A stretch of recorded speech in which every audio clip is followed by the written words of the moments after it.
You're as cold as ice. You're willing to sacrifice our love. Salut à toutes et à tous, bienvenue pour ce 8e épisode de la 4e saison de Coach Fax. Avant de parler des 5 clubs romans, on parle de l'actu, des tests Covid qui sont désormais payants, vous le savez, à l'échelon national. Et certains clubs ont décidé de faire quelques petites ristournes pour les abonnés.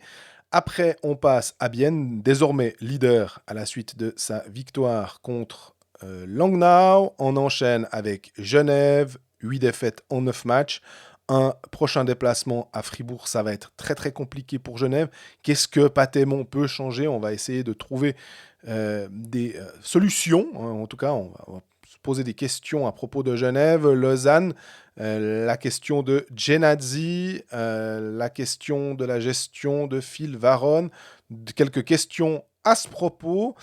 On enchaîne après avec Ajoie qui enchaîne lui aussi les défaites. C'est difficile l'apprentissage. Un nouvel étranger enfin est venu à Ajoie. On va en parler un petit peu. Et puis Fribourg qui continue de gagner. 9e victoire de suite après avoir battu Lexandre 3-0 en Champions League. Tout va bien du côté de Fribourg, mais on va quand même se poser la question de savoir s'ils vont pouvoir conserver Samuel Walzer, une des pierres angulaires de la 3e ligne qui marche super bien.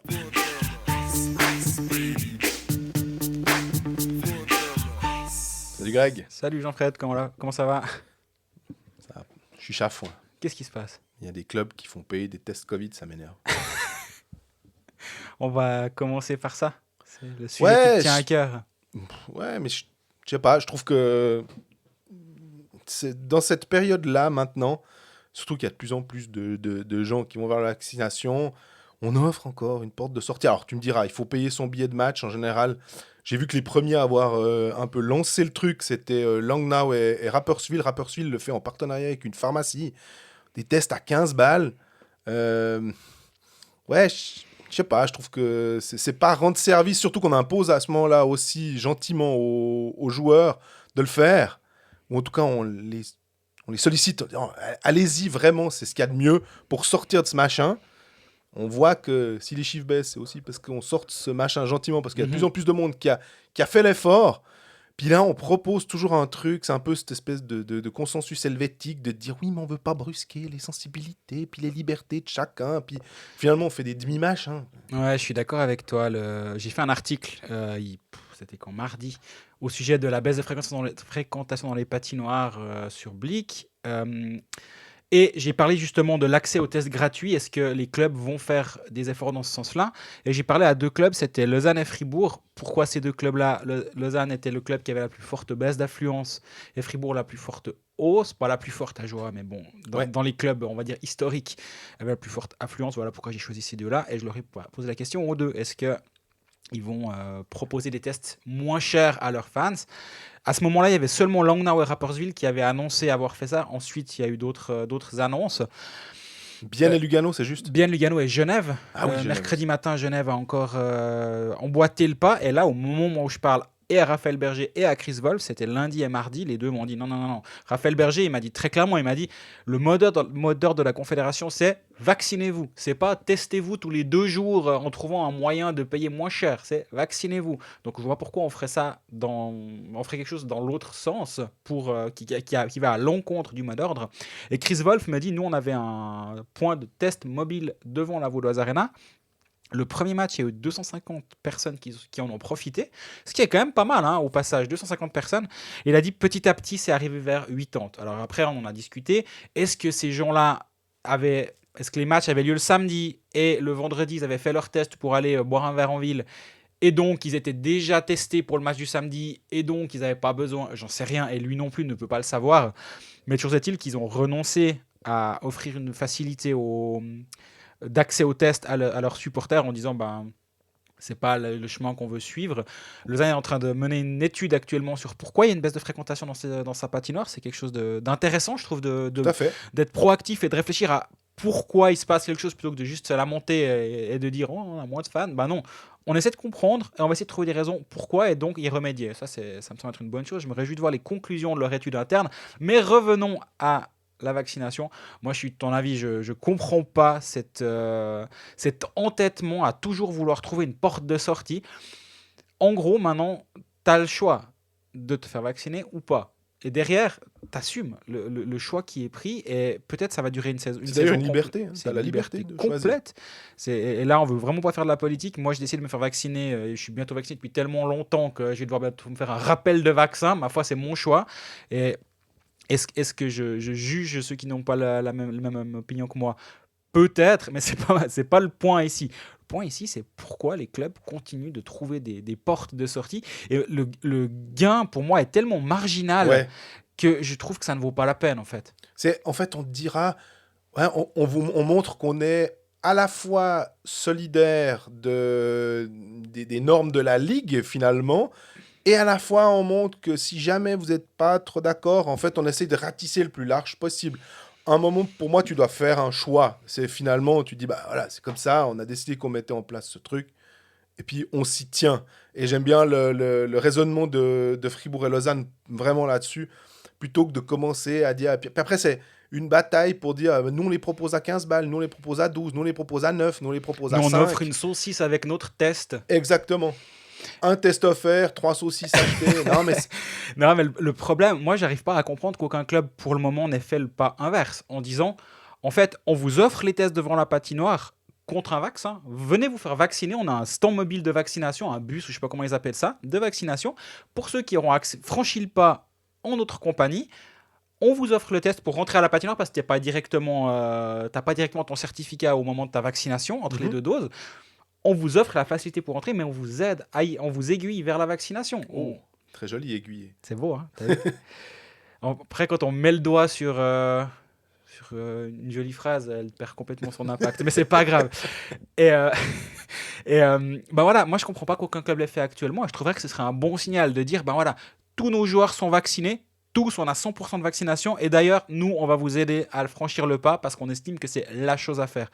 Personne ne l'a fait actuellement. J'avais trouvé bien quand Fribourg avait annoncé que Raphaël Diaz ne pouvait pas se déplacer, je crois, en Ligue des Champions parce qu'il était en phase de vaccination.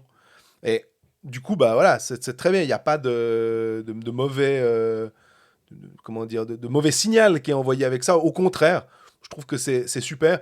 Et en plus, on sait que pour certains joueurs, notamment les plus éminents joueurs en Suisse, ceux qui font partie de la liste, alors peut-être des 50 de Patrick Fischer, qui doit être rendu vendredi 15, ouais, exactement.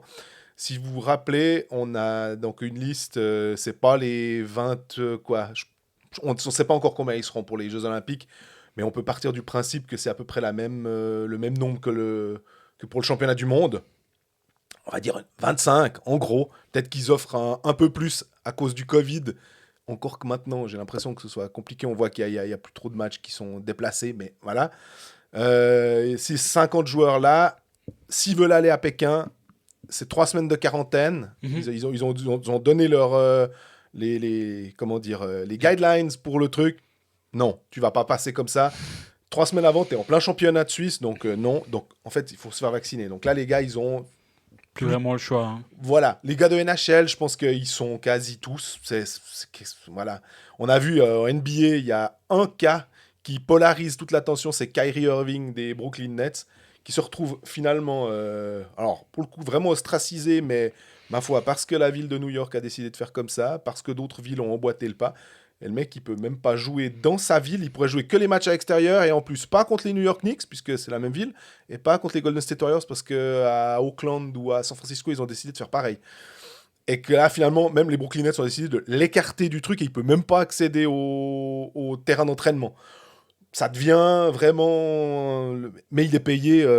Toi, tu te rappelles mieux des salaires, mais en tout cas, il est quoi ? Il est au max contrat. Ouais, il est à plus de 30 millions par saison. Voilà. On pourrait dire que la Terre tourne plus très rond pour Kyrie Irving. Le problème, c'est qu'il est platiste en plus, donc on peut même pas dire ça. Il n'y a plus rien qui va pour Kyrie Irving hein, sur sa terre plate où on nous injecte de la 5G, parce qu'il l'a très sérieusement dit. Hein, il a très sérieusement dit, c'est pour contrôler les Afro-Américains que le vaccin existe. Lui, il est dans une galaxie, là aussi, où il y a plein de terres plates, de planètes plates. Mais bref, là, on s'égare complètement et on va revenir sur les patinoires. Et bref, sur cette thématique, moi, j'aime pas le signal qui est donné actuellement et je trouve que c'est vraiment pas une bonne idée. Le rapport coût-bénéfice de faire ça est vraiment mauvais à mon avis. Et j'espère que cette solution transitoire va pas durer trop longtemps parce que c'est pas comme ça qu'on va s'en sortir. Si on trouve tout le temps une échappatoire, on va pas s'en sortir.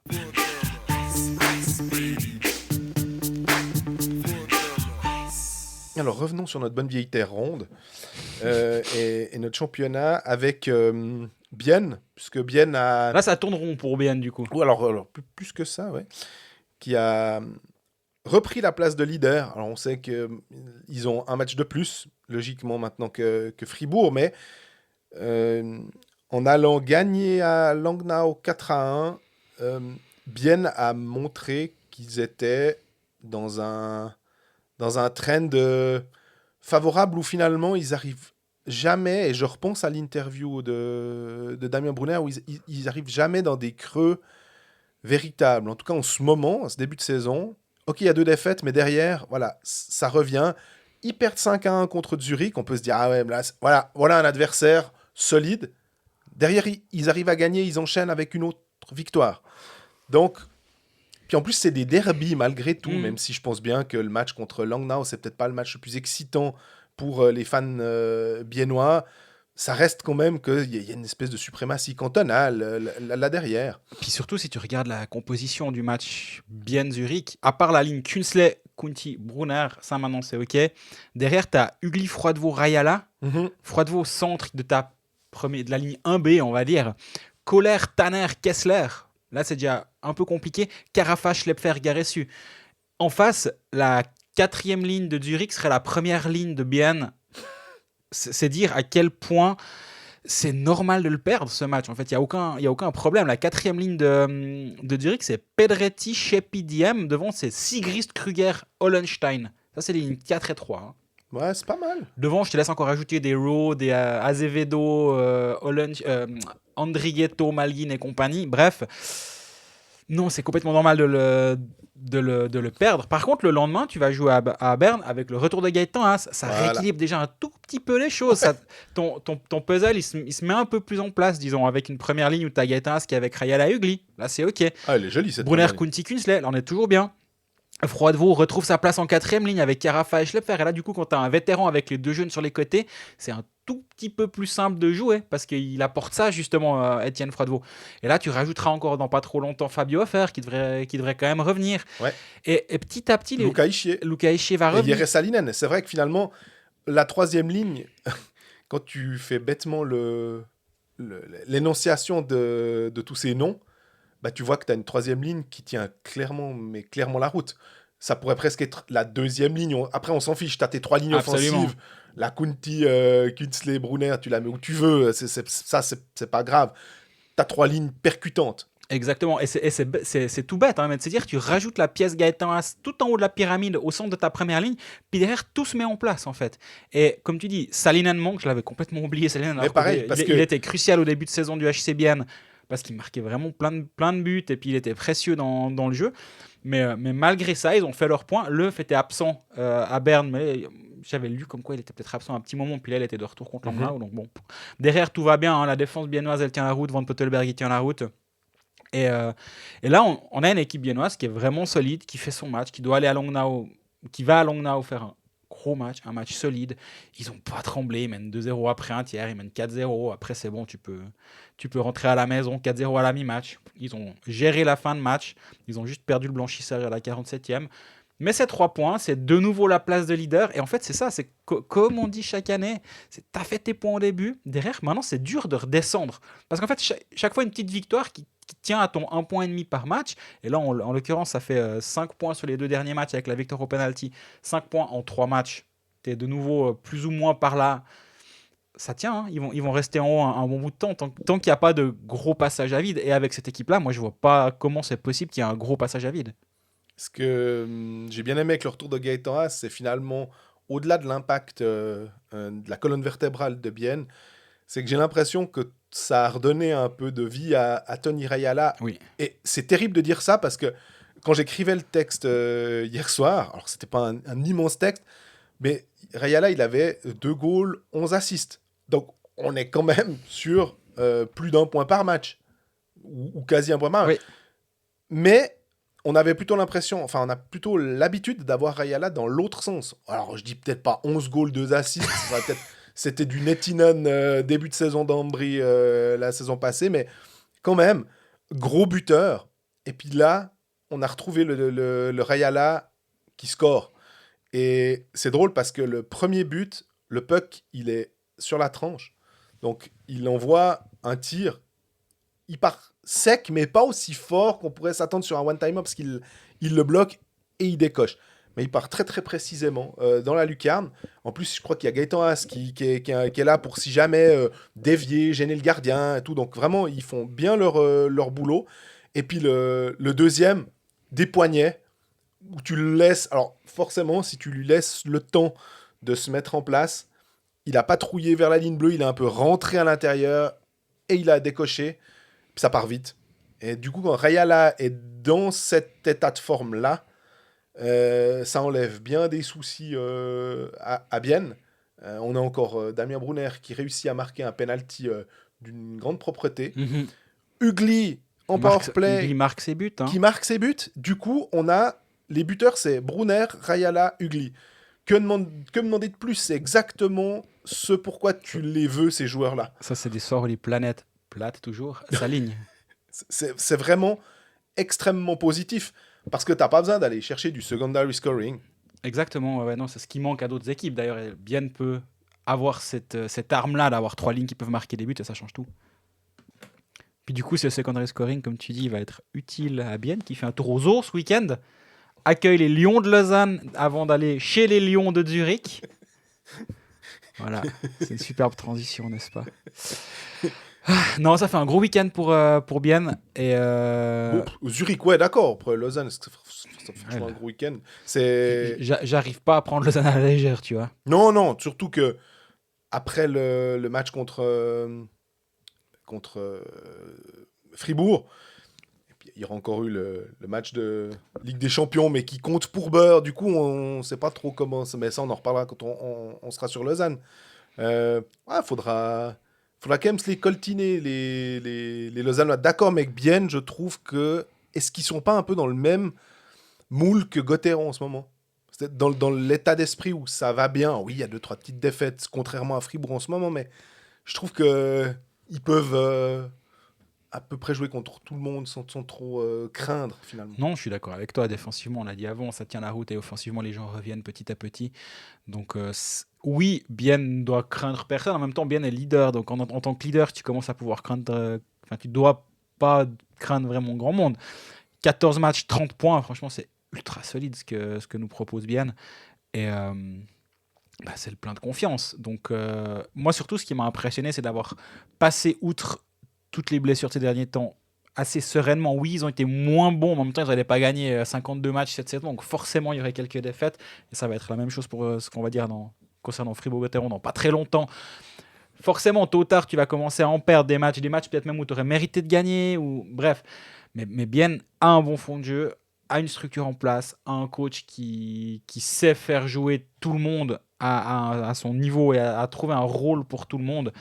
Et là, si en plus Gaëtan Haas va encore un peu de l'avant, disons, parce avant sa blessure, il était vraiment dans un bon trend.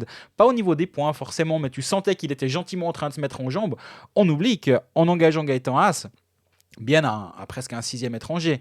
Déjà, Bienne a droit à 5 étrangers. Ils n'ont pas encore les 5 sur la glace, mais ils ont Gaëtan Haas qui est leur 6e étranger. Toujours pas de nouvelles à ce niveau. Toujours pas de nouvelles. Là, je suis en train de me demander, je vais faire des coups de fil dans ce sens-là, et c'est pas du tout une information. Il y a Sebastian Wenström, le Suédois qui joue au Dynamo Riga, qui a mis un terme à son contrat là-bas. La connexion, je ne sais pas s'il y a une ligne directe entre Riga et Bienne, mais l'année passée, Konstantin Komarek débarque de Riga. L'année d'avant, David Ullström débarque de Riga. Je ne dis pas que ça va se faire du tout, je n'ai pas l'information comme quoi il va falloir que je cherche là autour. Mais si on me dit que Sebastian Wenström passe en tout cas un moment du côté de Bienne ces prochains temps, on va pas être complètement surpris. Si ça se trouve, ça sera peut-être même annoncé par le club entre le moment où on enregistre et le moment où ça sort. J'en sais rien. Mais je trouve Ça que vaut quoi, à part ça c'est un joueur de 30 ans, ailier droit, droitier, qui a une saison à 46 points en 58 matchs en Finlande la saison passée. Pas un très gros scoreur, apparemment selon Elite Prospect. Hein, je peux Ouais. pas commencer à dire que je l'ai vu jouer. Rapide, bon shoot, bon puck handling. J'ai l'impression que tu peux dire ça de tous les joueurs qui savent à peu près mettre Bah, les patins sur la glace. Ceux qui ont 46 points dans un championnat majeur, on va dire qu'effectivement. Exactement. Puis là, alors il fait une saison, un début de saison raté en KHL, mais comme d'habitude. Hein, Ouais. 10 matchs, 1 but, 0 assist, mais on tire pas trop de conclusions. Il a fait 2 saisons en Amérique du Nord. Il a pas un pedigree incroyable. Par contre, s'il débarque, s'il venait à débarquer, je pourrais m'imaginer que le HCBN, c'est ce qu'il est en train de faire.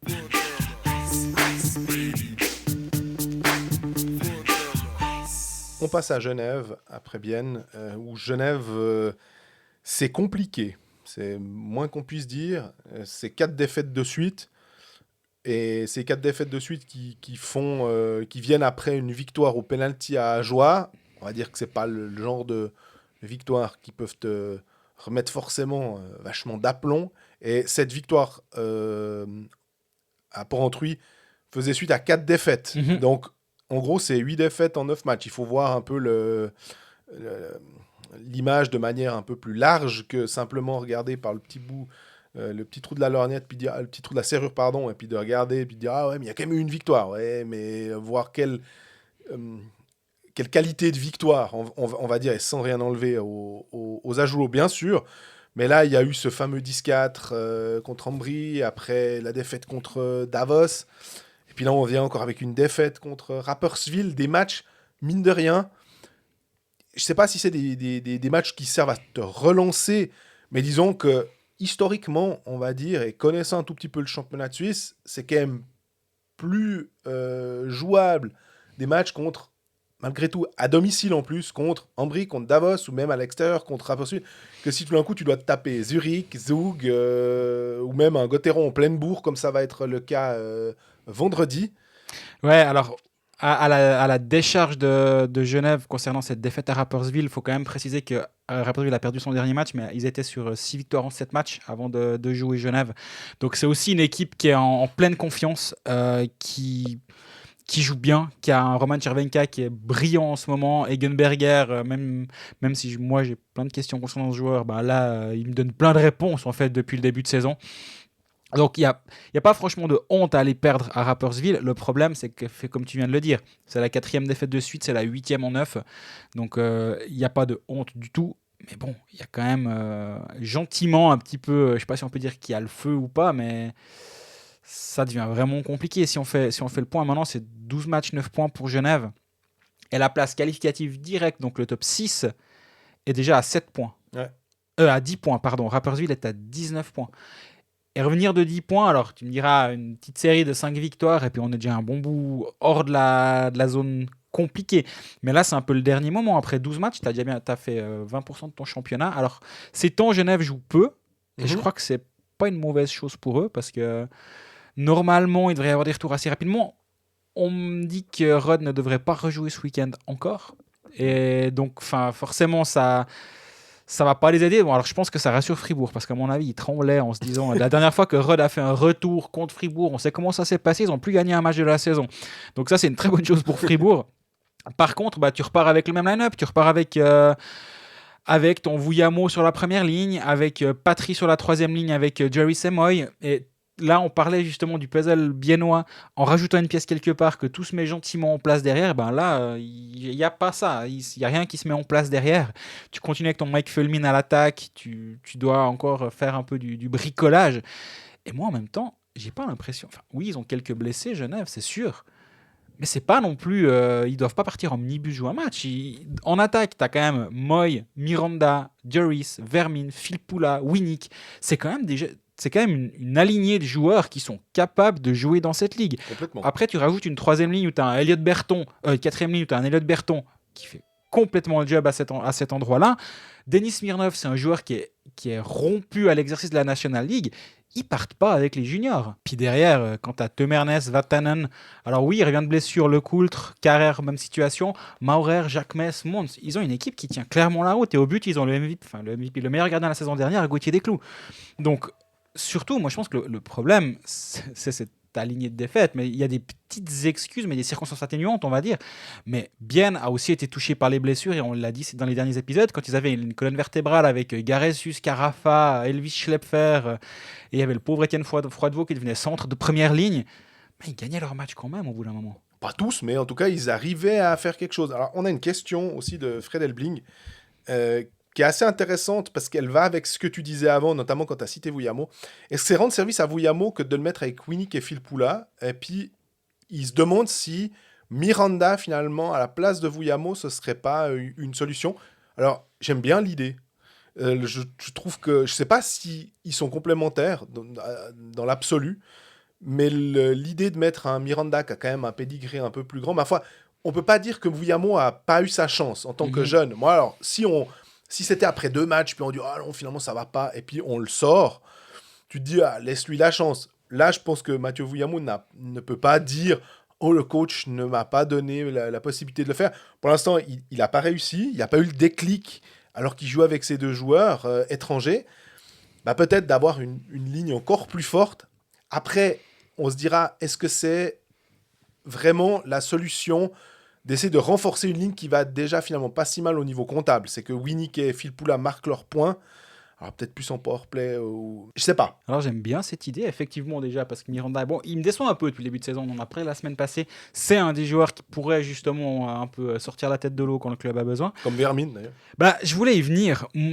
Je sais que Winnick n'aime pas forcément jouer au centre, qu'il est meilleur à l'aile. Et pourquoi casser ce qui fonctionne? Mais moi, je me demande dans quelle mesure tu dois pas essayer de monter Phil Poula, Vermin avec Phil Poula. Tu mets Winnick centre de deuxième ligne. Winnick qui essaye d'élever un peu le niveau de Miranda Fulmin. T'as ta ligne avec Moy et Jerris qui va bien. Jerris, il fait du super boulot. En fait, tu partirais plutôt sur des duos. Tu ferais 3 duos en disant, ben voilà, auquel cas ce serait assez simple après de rajouter un Rod dans un des duos pour avoir une grosse ligne. Exactement, mais le problème c'est que quand tu as ta seule ligne qui te tire vers l'avant, c'est gonflé de tout changer. En même temps, il n'y a pas de victoire. Hein. Donc oui, tu as une ligne qui fonctionne, mais ça t'amène rien. Ouais. En termes de points. Donc est-ce qu'au bout d'un moment, il ne faut pas se dire, bon allez, Vermin au centre, on a remarqué que ça n'allait pas. Winnick, on n'aime pas le faire jouer au centre, mais il est capable de le faire, donc ma foi, on le fait. Tu fais Vermin, Phil Poula, Winnick, Miranda, Moy, Jerris comme 3 duos, et tu regardes ce qui se passe derrière. C'est quoi la définition de la folie? C'est faire toujours la même chose, espérer un résultat différent. Ben là, est-ce qu'il ne faut pas justement changer quelque chose? Même si vu que tu n'as pas de retour, et on le disait la semaine passée, hein, mais c'est une redite de la semaine passée, cet épisode, c'est terrible. Mais Pouliot va revenir, la belle affaire. Mais c'est pas une excuse, l'absence de Pouliot. Parce que si Pouliot joue au centre, t'en enlèves un autre des étrangers. Exactement. Et tu vas pas enlever Winnick, t'enlèves pas Phil Poula, t'enlèves pas Teumanes, t'enlèves pas Vatanen. Bon, bah, tu mets pas Pouliot sur la glace. Ah ben voilà. Je vois pas le retour de Pouliot, par contre, comme un boost. Celui de Rod, évidemment. Alors, c'est un autre délire. Non, mais Rod, c'est impressionnant. C'est quand il manque que tu te rends compte à quel point il amène quelque chose à son équipe. J'essaie de me demander de voir quel impact un autre joueur dans un club pourrait avoir de la même manière. Est-ce que moi je le considérais comme un Chervet, si tu veux. Maintenant, est-ce que si tu enlèves Tristan Chervet à Berne en ce moment, est-ce que Berne n'arriverait pas du tout à régater? Je ne sais pas. On a vraiment l'impression que là, on est dans une configuration où c'est quasiment la pièce maîtresse d'un club et que c'est presque difficile de trouver une équivalence dans un autre club. Le seul que je pourrais imaginer mettre dans la même discussion, ce serait un André Sambul. Ouais. C'est dans un autre registre, c'est pas le même impact. Quand on pense à l'impact de Rod, on pense directement à son impact physique, à son rôle de on va dire, chef de meute ou Leitwolf, comme ils aiment bien dire en Suisse allemande. Ouais. Ambul, ce sera un autre style, mais je pense quand même que son impact dans le HC Davos est au même niveau que celui de Noah Rod. Après, il y en a un qui a moins de 25 ans, puis l'autre qui a plus de 53 ans. Donc, c'est assez impressionnant de voir la longévité d'Ambul et surtout la précocité d'un Noah Rod, finalement. Tout à fait. Quand tu vois l'impact qu'il a à son âge. Après, tu peux te poser la question à Luca Fazzini. Est-ce qu'il peut J'aurais dit Arcobello, moi, plus à Lugano, plus que Fazzini. Mais je comprends. Dans l'aspect aussi identitaire, etc. Mais je le vois moins, hein. Je les comparerais vraiment, vraiment pas. Mais si je dois réfléchir à des joueurs que tu peux potentiellement mettre sur le même plan que Noah Rod, mais après à Lausanne, je vois personne qui est de cette envergure-là. Non. À Fribourg, il y a plein de joueurs à gauche et à droite, mais j'en vois pas un, même un Julien Sprunger qui a un impact, on va dire, moral. Et au niveau du jeu, en début de saison, il est excellent, il n'y a rien à dire. Mais là aussi, t'enlèves Julien Sprunger, j'ai pas l'impression que c'est à ce point-là. Et moi, je vois pas d'autre, quoi. Ouais, peut-être. Même à Zug, qui a une belle machine, même si tu enlèves Kovar, bien évidemment, ou bien Chervenka à Rapperswil. C'est vraiment, j'ai l'impression que Rod, alors peut-être que nous, on cristallise ça un petit peu plus, parce que c'est en Suisse romande, puis qu'on se rend compte de cet impact-là, mais on se souvient aussi tellement de cette série de playoffs, tu le mentionnais juste avant, contre Fribourg, que ça avait tellement tout changé. Il y avait d'autres joueurs, il y avait effectivement encore Eric Fer, il y avait encore Linus Mark, mais ça avait tellement tout changé que, ouais, peut-être qu'on a cette image-là aussi. Tu disais le chef de meute, le mec qui va les tirer, pas forcément que sur le plan comptable, mais peut-être donner ce petit pourcent de plus, c'est de mettre ses cannes, de voir que l'autre le fait. On a tendance, ça te tire sur la glace, donc c'est peut-être aussi un relais finalement de plus pour Patémon, parce qu'on n'a pas parlé, Fred Elbing dit aussi ce manque de réactivité de Patémon selon lui, et c'est vrai qu'on a beaucoup protégé. J'ai l'impression que nous, ce micro n'a jamais été négatif avec Patémon. Il n'y avait pas de raison de l'être, hein, puisqu'il a fait 2 saisons assez dingues. Une saison qui a été bouffée par le Covid, mais qui était magnifique sur bien des aspects. La saison passée, rien à dire en allant en finale. Puis là, c'est un peu les premières turbulences pour Patémon. Ce serait un peu raide de se dire qu'on le met déjà en cause. Est-ce qu'il faudrait potentiellement le changer aux premières contrariétés venues, même si il se trouve que 8 défaites en 9 matchs, voilà, c'est chaud, quoi. Ouais, je me pose la question aussi. Les premières turbulences, c'est assez juste. En même temps, il y a moins de 6 mois, il amène Genève à 3-4 victoires du titre. Mais c'est pas rare que ce genre de choses se passent. Où ça a été, même en NHL notamment, où tu mènes à la Coupe Stanley, puis derrière, le discours passe plus. Est-ce que c'est le cas là? Est-ce que le discours ne passe plus avec les joueurs? Ça, moi, je suis pas assez dans le vestiaire pour savoir en ce moment. Pas assez ou pas du tout? Ouais, pas du tout. Non, mais ce que je veux dire, c'est qu'on entend moins de choses à ce niveau-là, et c'est plutôt positif. On a vu que Joris est arrivé. Oh, ça aurait pu potentiellement grenouiller dans le vestiaire d'avoir un joueur. Mais non, au contraire, Joris, il arrive, et c'est un des joueurs d'impact. Donc j'ai l'impression que ça amène véritablement quelque chose et qu'il ne faut pas l'enlever en ce moment. Donc c'est... Ouais, c'est une question qui est forcément légitime quand une équipe a perdu 8 de ses 9 matchs. Si la question ne se pose pas, c'est que nous, on ne fait pas notre travail et que les journalistes en sens large ne font pas leur travail. Si on se dit juste, non, mais Aimon, il est là pour la fin de la saison, peu importe. Ben non, quand il y aura...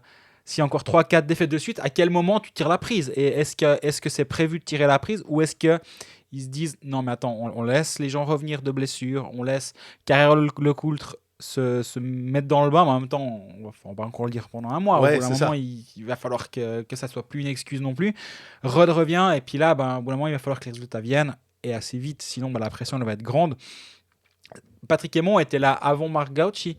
C'est quand même aussi, moi j'aime bien les connexions entre le directeur sportif qui met en place un entraîneur et l'entraîneur, en fait. Et ce lien-là est plus ou moins fort, j'ai l'impression, entre le fait... S'il a été placé, si c'est l'homme du directeur sportif, c'est quand même autre chose. Alors je pense que sa prolongation de contrat, il la signe sous Marc Gauci, rien à dire. Donc je dis pas qu'il y a un problème entre les deux, hein, absolument pas. Non. Mais c'est plus difficile, je pense, pour un GM de virer le gars qu'il a mis en place. Là, c'est peut-être différent. Et au bout d'un moment, t'as envie peut-être de changer quelque chose. Et Genève a 3 personnes sur le banc. Je vois pas Louis Matt prendre le rôle de Ed. Par contre, un Yann Cadieux l'a déjà fait à Ticino il n'y a pas si longtemps. Moi, je serais pas surpris que si le banc devient libre, qu'il devienne le premier candidat à la succession de Patrick Aimon. Mais on n'en est vraiment pas là. Mais pour dire, à l'interne, et c'est aussi la question, au moment où tu licencies un coach, c'est qu'est-ce que tu fais de l'impact financier éventuel de cette décision? Ouais. Si en interne, tu as déjà une position 1-1 pour remplacer et tu dis, bon, on fait un peu, on le prend comme pompier, on verra ce qui se passe. Et si ça se passe bien, bah, pourquoi changer? Ce qu'a fait Fribourg, hein, finalement, avec Christian Dubé, en se disant, bon, ben, je vais essayer de recoller les morceaux sur le banc, on verra ce qui se passe. Comme ça, on ne rajoute pas de salaire. Ça s'est bien passé. Et Fribourg n'a pas eu à payer davantage Marc French, plus un autre coach pour remplacer Marc French. Ouais.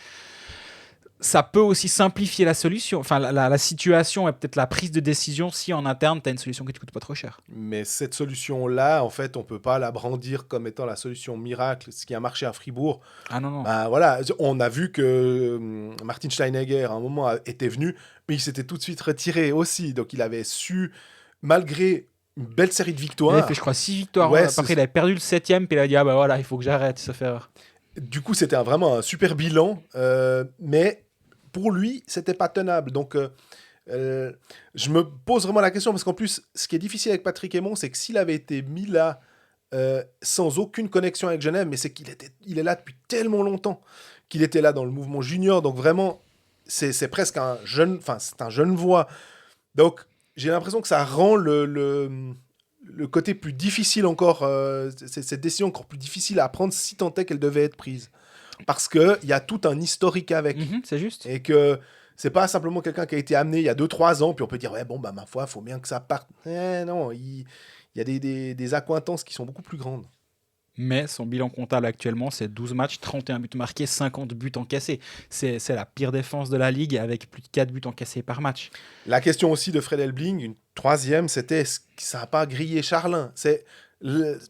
C'est difficile de poser cette question, mais on est en droit aussi de se dire, est-ce que... Bah, y avait ce fameux 10-4, je crois on l'avait évoqué. Est-ce qu'on peut mettre Timur Chianov ? Puis on était un peu à se dire, si c'est pour griller 2 gardiens, c'était pas forcément le bon move. Et que finalement, autant laisser un joueur plutôt que d'éventuellement en mettre 2 en bas. Au Pécaliste lundi, ils sont revenus. Bah, tu étais sur le plateau avec Gauthier Desclous. C'était très intéressant qu'il disait il y avait encore un groupe WhatsApp avec les gardiens de Genève, notamment avec Daniel Manzatto, qui a dû faire tout un speech et tout pour leur motiver. Et je trouve ça incroyable. Et ça ne nous étonne pas, en fait, de la part de Manzatto d'être encore là. Il serait capable d'aider un gardien de Rapperswil, juste pour aider... Être ton prochain, j'ai l'impression que c'est un peu le mantra de Manzatto, non ? Ouais, c'est effectivement l'impression que ça donne. Après, est-ce que ça a grillé Stéphane Charlin ? Moi, j'arrive pas à me dire ça. Un gardien qui prend des tomes, ça existe. Oui, je me dis que ça fait partie du processus d'apprentissage. Et puis finalement, il le disait très justement, Gauthier Desclous sur le plateau des Pécalistes, que en gros, tu prends ça comme un apprentissage, comme un moyen d'avoir découvert une autre situation, un match difficile, comment tu rebondis derrière, comment tu dors après ton match difficile. Ça, il l'a pas dit sur le plateau, mais voilà, tout ça, c'est un jeune gardien. Il a appris ce soir quelque chose. Et s'il est capable de l'utiliser pour progresser et pour devenir meilleur, et je pense vraiment que Stéphane Charlin il peut devenir un bon gardien de la Ligue, on va se souvenir de ce match-là contre Ambry comme l'acte fondateur, on va dire, ou comme quelque chose qui lui a permis de devenir un meilleur gardien.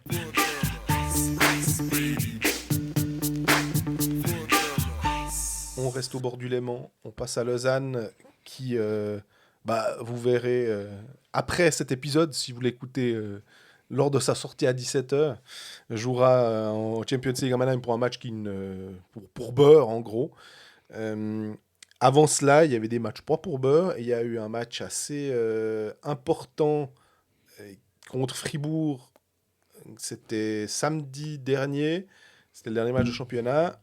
Une défaite 3-1 dans un match du samedi qui était enlevant. Enfin, il y avait du rythme, c'était un bon match. Ouais. C'était assez chouette de voir que on avait affaire à 2 équipes qui savent jouer au hockey sur glace. Après, tactiquement, est-ce que tout a été fait correctement ? Ça, c'est une autre histoire, mais d'une manière générale, on a assisté à un bon match de hockey avec des actions des 2 côtés, quoi.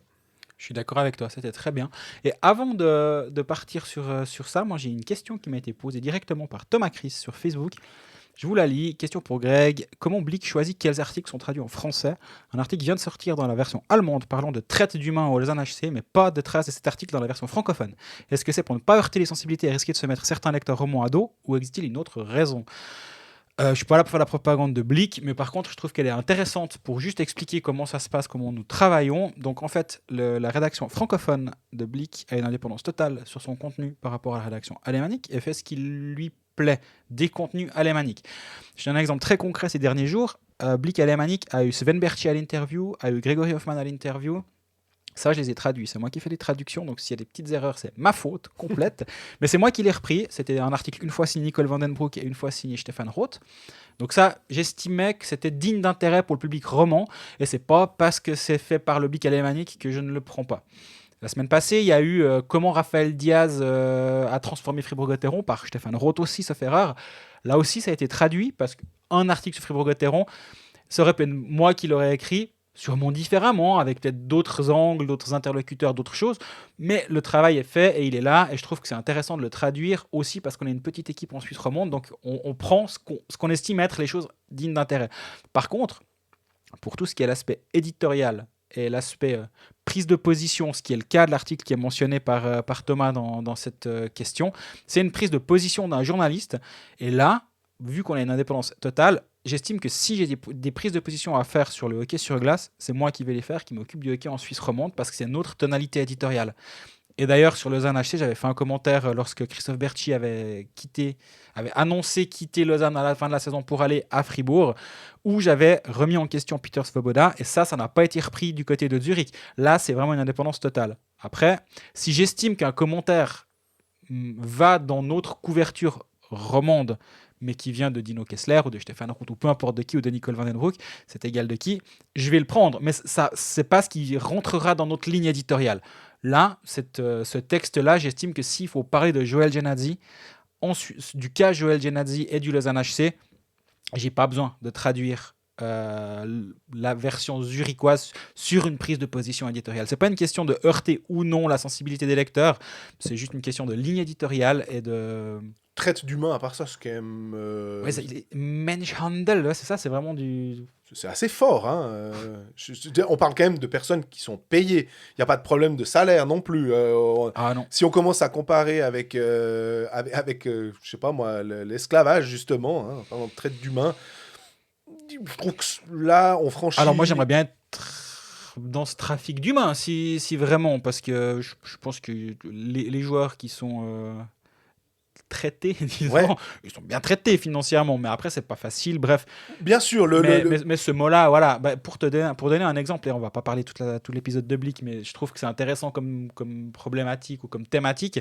Durant le dernier Euro, il y a eu toute une polémique qui a grandi avec et autour de Blick, autour des cheveux de Granit Xhaka, le fait qu'ils aient fait venir un coiffeur en avion pendant la bulle sanitaire et tout ça. Et nous, en Suisse romande, on était un peu parti du principe de se dire vraiment, on est sûr que c'est là le problème de cette équipe. Et là non plus, ça, on n'a pas traduit. Par contre, on a fait un débat, et c'est moi qui ai initié la chose avec Andreas Böni, donc celui qui faisait les articles sur les cheveux. Je lui ai dit, mais tu voudrais pas qu'on fasse un débat où toi, tu donnes ton opinion de ta vision des choses depuis Zurich, moi je te donne ma vision des choses depuis Lausanne, et finalement ce projet Blick il est aussi intéressant parce que justement c'est un pont entre les... J'ai l'impression de vendre le projet, non mais entre les régions, c'est un pont au-dessus du... Parce qu'on n'est pas forcément d'accord. Ouais, c'est ça, un pont au-dessus de la Sarine, et donc on n'est pas d'accord, on n'a pas les mêmes visions, on a fait un débat, et je trouve que c'était assez intéressant et enrichissant de se dire, ok, il a fait ça, et lui il pense ça, puis moi j'essaie de contrer, de donner des arguments et tout, et je pense que c'est ça l'aspect un peu enrichissant de ce projet-là. Maintenant, non, cet article-là, j'ai pas eu envie de le traduire parce que j'estimais qu'il avait rien à faire dans notre ligne. Dans la leur, ils en sont complètement libres et moi, j'ai aucun poids non plus pour leur téléphoner et dire dis donc les gars, ça non ou ça oui ou faites ci ou faites ça. C'est chacun fait comme il veut, c'est deux rédactions indépendantes mais qui travaillent en commun lorsque ça se justifie ou lorsque ça aide l'une et l'autre. Et si on reprend Genadzi, justement, il refait l'actualité, il la fera en fait tant qu'on ne saura pas est-ce qu'il reste, est-ce qu'il part, est-ce qu'il rejoue, est-ce qu'il ne rejoue pas, tant qu'il n'y a pas une décision ferme qui est prise. Et c'est ce matin, donc mercredi, que Cyril Pache a écrit que normalement, Joel Genadzi allait réintégrer le roster et qu'il allait finir la saison avec Lausanne, et que donc normalement tout va pour le mieux dans le meilleur des mondes, c'est ça? C'est l'information qui est sortie effectivement ce mercredi matin. Bah, je sais plus si j'en parlais ou pas la semaine passée ici, mais que l'option que Genadzi reste à Lausanne, pour moi, était clairement encore d'actualité. Je crois que je l'ai dit ici. C'est bien possible. On fait tellement de théories à force, on Ouais, sait plus. Hein, entre où le on- live des Pécalistes, les Pécalistes, le truc, c'est Non, on n'en a difficile. pas parlé, je crois, avec les spécialistes, mais qu'effectivement, moi, ça me semblait pas être absolument impossible, parce que je me mets à la place du Lausanne HC qui se dit, bah non, nous, pourquoi pas l'échanger, mais on va pas le donner, on veut quelque chose en retour. Les clubs savent que Genadzi est en fin de contrat, et donc ils peuvent le signer pour la saison prochaine, dès aujourd'hui, hein, ils lui tendent un contrat, ils s'entendent, et puis dans 6 mois, il est là. Oui, à part que si tu le veux vraiment maintenant, si tu sais qu'il y a plusieurs clubs, on peut partir du principe qu'un Genadzi sur le marché en 2022 aura plusieurs prétendants. Toi, tu veux être le prétendant qui a le plus de chances. Si tu le prends déjà maintenant et que tu sais déjà que tu vas lui donner un rôle, c'est pas pour le prendre 6 mois, 7 mois. Tu peux peut-être faire le petit effort supplémentaire maintenant pour t'assurer ses services pour les X prochaines années en ayant signé un contrat. Encore faut-il qu'il le veuille. Parce que je donne un exemple, puis je donne un club fictif, mais vu qu'on en a souvent parlé autour de Genadzi, admettons Berne. Mhm. Et là, c'est vraiment de la spéculation pure, et c'est même pas genre j'ai entendu. Non, admettons Berne disent écoute, dès l'année prochaine, nous on t'engage. On te donne un contrat de 2 ans. Tu viens chez nous, Genadzi dit peut-être ça m'intéresse pour peux être avec le feu, voilà. ça m'intéresse pour telle et telle raison. La région bernoise, je peux y vivre, je peux m'imaginer, Ouais. etc. Ok, très bien. L'année prochaine, je viens chez vous, les gars. C'est ok. Mon agent, il va régler les histoires. On va tomber d'accord, je suis sûr. Est-ce que Berne va vraiment dire bon, bah, on va envoyer Jérémy Gerber et puis Thomas Thierry à Lausanne, alors que Jérémy Gerber, on l'aime bien, Lausanne nous le demande, mais nous, dans 6 mois, il est chez nous. Cette saison, elle a l'air d'être quand même un petit peu compliquée. On va pas aller au titre cette année. Est-ce que vraiment on va perdre un joueur pour un gars qu'on aura de toute façon dans 6 mois? Non. Finis ta saison là-bas. Tu serres un peu les fesses. Tu auras signé chez nous derrière. Et vraiment, là, je dis Berne, c'est parce que c'est le club qui revient Ouais. le plus souvent. Mais voilà, serre les fesses encore 6 mois. Genadzi, de ce côté, il se dit bon, bah voilà, c'est décidé, moi ça me va, je reste à Lausanne. S'il faut faire 7ème, je fais 7ème. Ou avec un peu de chance, je fais une Étienne Froidevaux. On m'envoie par le fond en été, puis finalement, je deviens une pièce importante du club, et puis je finis une belle dernière Et on saison à me Lausanne. propose un contrat. Et on me repropose un contrat, ça c'est déjà fait d'ailleurs. Donc moi je peux clairement l'entendre hein, qu'il reste jusqu'à la fin de la saison. Et, ouais, Et plus tard. ça me choque pas. Et re-signer à Lausanne. Ça paraît quand même compliqué. C'est une pesée d'intérêt. Quel est son intérêt en ce moment? Quelle est son envie? Est-ce qu'il a envie de rester dans cette région? Moi je connais pas sa vie privée, je connais pas son entourage, je connais pas où vit, admettons, sa famille, où vit sa copine, où travaille sa copine. Ça, c'est des informations qu'on n'a pas. Mais peut-être qu'il a envie de rester dans la région, puis il se dit, bon, moi j'ai 33-34 ans, je tire encore 2 saisons. Lausanne, c'est quand même un club que j'aime, j'y ai mes habitudes, j'y ai mes attaches. Mais pourquoi pas? Maintenant, moi, j'avoue que si je dois mettre mon argent quelque part aujourd'hui, je l'investis plutôt sur Joel Genadzi, n'est pas à Lausanne la saison prochaine. Mais ça, c'est plutôt, je sens le sens du vent et c'est un feeling. C'est Ouais. pas, j'ai pas d'informations là autour. Mais ça m'étonnerait quand même. Moi, je me mets aussi à la place du joueur. Il se dit, bon, son argent, il l'a fait quand même. Il a gagné pas mal d'argent sur son contrat qui était un bon contrat. La saison prochaine, Lausanne aura une défense quand même toujours aussi solide parce que Gernat sera encore là, Barberio, Glauser, Est-ce Lesner, Frick, Marty. sont Les tous Suisses, en- j'aurais dit pas de problème. Les étrangers, je serais un peu Alors, plus. les gens sont sous contrat. Après, Voilà. tous ces gens sont encore là. Les étrangers vont potentiellement, ils peuvent encore potentiellement le remplacer par un étranger supplémentaire vu qu'il y aura 5 voire 6 étrangers dès la saison prochaine. Est-ce que vraiment il y a de la place pour lui? Et donc, quelle offre peut lui faire Lausanne pour être la 6e roue du char ou le 6e défenseur plutôt que roue du char, c'est un peu péjoratif, 6 ou 7e défenseur. En même temps, il y en a qui disent que c'est la traite d'humain, donc on peut dire roue du char, ça va, c'est encore pas trop péjoratif. Je sais pas, et lui, quelle est son envie? Est-ce qu'il a vraiment encore envie de jouer 2 ans à jouer 6 ou 7 minutes par match? Ou est-ce qu'il se dit, je préfère aller à peu importe où, mais j'ai un vrai rôle et puis je fais encore 2 bonnes saisons à tel endroit? Moi, vraiment, je le vois pas rester. Ça me surprendrait qu'il reste. Ça veut pas dire qu'il va pas rester. Moi, je vois. Alors, T'as vu cette non-réponse que Ouais. je viens de te faire? C'était Ouais, extraordinaire. c'est bien. 2 minutes pour rien dire. On dirait moi. Tu devrais. Moi, tu me diras ce que tu en penses. Je pars du principe que aucun contrat n'est sûr au Lausanne Hockey Club, simplement par le fait que on a déjà vu par le passé que tu pouvais être tradé, tu pouvais partir avant la fin, tu pouvais être comme Joris, comme d'autres. Hein. Je sais pas pourquoi, mais est-ce que Barberio, malgré le fait que c'est ton capitaine, et c'est ça qui pose problème, parce que justement, il a une fonction importante au sein de ton équipe, mais l'année prochaine, tu dis, bon, bah, il lui reste une année de contrat, loin. Allez, hop, j'arrive à le bazarder, ou je trouve un moyen. Je vais chercher Radgabe. Je sais pas pourquoi, pour moi, Radgabe, je vois ce joueur, tu sais, il est flashy. Du coup, Lausanne, c'est un peu clinquant pour d'avoir un joueur comme ça. Et je sais pas pourquoi, je me dis, il serait capable de payer une somme peut-être un peu plus conséquente que d'autres pour avoir Radgabe. Et de se séparer. Mais à ce moment-là, il faudrait se séparer de quelqu'un. Et tu faisais la liste avant entre Marty, qui est en plus un défenseur défensif. Il faudrait plutôt trouver un caractère offensif. Et il y en a quelques-uns, et je trouverais que Barberio serait le plus logique. Mais ça, c'est la théorie de Domsou qui n'a pas bu. Peut-être, je sais pas. Oui, pourquoi pas, c'est un défenseur offensif. Lausanne n'en a pas beaucoup, du coup, avec Glauser, Frick. Frick, Gernat. Ils ont besoin d'un défenseur offensif de plus Ils ont joue besoin du d'un truc qui power play. clinque. Ouais, peut-être. Alors, en tout cas, la rumeur va forcément arriver un jour ou l'autre. Tant qu'il s'est pas signé.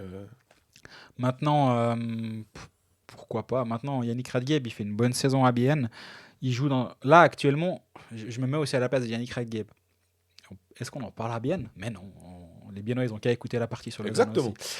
Je me mets à la place de Yannick Radgeb. Il est en train de négocier. C'est une évidence qu'en ce moment, c'est en train de se discuter. Comme Michael Fora, qui a une option de prolongation à Ambry, Ouais. mais on ne sait pas s'il va rester, etc. C'est les joueurs... Moi, j'imaginais même que ça serait fait avant la saison. Mais ok, ça a commencé durant la saison. Il joue chez le leader actuellement. Il est un des pions du powerplay. Il a fait une bonne saison. Et je pense pas qu'il est mal payé du côté de Bienne. Il joue dans un environnement qu'il aime bien. Lui, c'est un alémanique. Il vit un peu au nord de Fribourg, sauf erreur. Donc, il peut aller à Bienne, il peut rester là. Tu me diras, depuis la Saint-Gilles jusqu'à Lausanne, c'est possible aussi de faire les allers-retours, mais c'est un peu plus loin. Est-ce que tu reviens en Suisse romande? En même temps, il était à Fribourg, il parle le français, il le comprend très bien, il le parle aussi. J'étais très étonné une fois, je l'ai vu faire une interview en français. Moi, je lui ai toujours parlé en allemand, une erreur. Mais exactement. Donc, ça, c'est pas un problème. La langue n'est pas un problème. En même temps, tu me diras, je pense pas que Elner, il parle pas français, c'est pas un problème pour autant. Mais je peux l'imaginer venir à Lausanne. Mais en même temps, je me dis, pourquoi quitter le leader pour aller chez un club qui actuellement n'est pas aussi bien placé, a peut-être des ambitions plus élevées que Bienne, mais actuellement, c'est des ambitions. Ouais. Concrètement, qu'a fait Lausanne de plus ces derniers temps qui justifierait de quitter le leader pour y aller? Après, c'est l'argent en bas du contrat. Et là, je parle pas forcément Lausanne, ça peut être Zug, ça peut être Zurich, ça peut être n'importe qui. Au bout d'un moment, si l'offre de Bienne est à X et l'offre d'un autre club est à X plus 250 000, au bout d'un moment, ça devient difficile de réfléchir autrement et de se dire non, mais je préfère être là. Donc, mais en même temps, Bienne, quand ils veulent quelqu'un, ils ont toujours su trouver les moyens de racler un fond de tiroir ou de raquer chez un sponsor externe pour payer. Bienne paye aussi ses joueurs, hein, faut pas croire le contraire. Donc, si Bienne veut le conserver, ils lui feront une offre qui lui donnera envie de rester, à mon avis.